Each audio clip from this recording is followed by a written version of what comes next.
అందరికీ నమస్కారం అండి. హాయ్ అండి, welcome back to my channel. నేను నాగపద్మ. ఈరోజు వచ్చేసి ఆనియన్ ఫ్రై అయితే చూపిస్తానండి. ఎప్పుడు పచ్చళ్ళు కూరలు తినే వాళ్ళకి బోరు కొట్టినప్పుడు, నోరు చప్పగా ఉన్నప్పుడు, లేదంటే ఆరోగ్యం బాగలేనప్పుడైనా సరే ఈ ఉల్లిపాయ వేపుడు అనేది చేసుకోవచ్చండి. అంటే ఎగరబెట్టుకున్నట్టు అట్లా చేసుకోవచ్చు.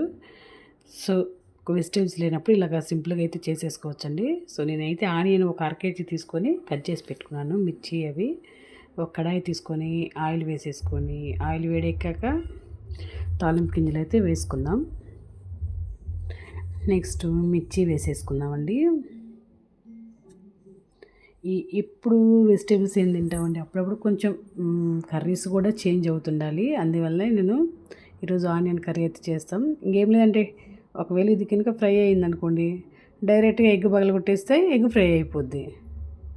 లేదా ఇంకేమైనా వెజిటేబుల్స్ వేస్తే వేరే కర్రీ అయిపోద్ది, అలా అయిపోద్దండి. సో ఇవన్నీ ఫ్రై అయ్యాక ఆనియన్స్ కూడా వేసేసుకుందాం కదా. ఆనియన్స్ ఊరికే మగ్గిపోతాయండి. ఒక స్పూన్ సాల్ట్ వేస్తే సరిపోతుంది. ఎక్కువగా టైం కూడా వేస్ట్ ఉండదండి. మనం మూత పెట్టేసి మనం ఏ పని చేసుకున్నా కానీ సింపుల్గా మగ్గిపోతాయి.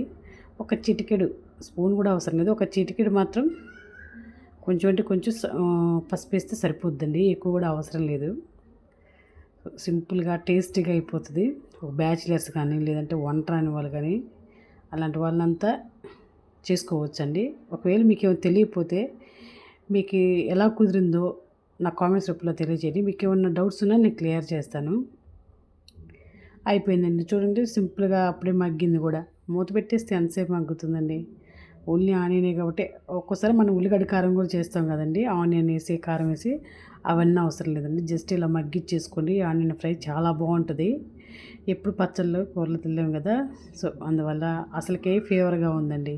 అందువల్ల నాకు ఏ పచ్చళ్ళు తినాలో, ఏ కూరలు తినాలో ఏమీ తోసలేదు. వెజిటేబుల్స్ అయితే ఉన్నాయి కానీ బోరు కొట్టింది కాబట్టి ఆనియన్ ఫ్రై అయితే చేసేసుకున్నాను. నోటికన్నా కొంచెం తగులుతుంటుంది కారం కారంగాని. ఉప్పు కారం అన్నీ వేసేసాం కదా. సాంబార్ పొడి కూడా వేసేసానండి. మసాలా కారం ఉంది కదా, అన్ని కూరలోకి వేసుకోవచ్చు. అది దీంట్లోకి వేసేసుకుంటే సరిపోద్ది. చూడండి ఎంత బాగుందో, కలర్ఫుల్గా వచ్చేసింది. నేను ఎక్కువ కూడా చేయనండి, ఏ పూటకప్పుడు కొంచెం కొంచెం కర్రీస్ అయితే చేసేస్తాను.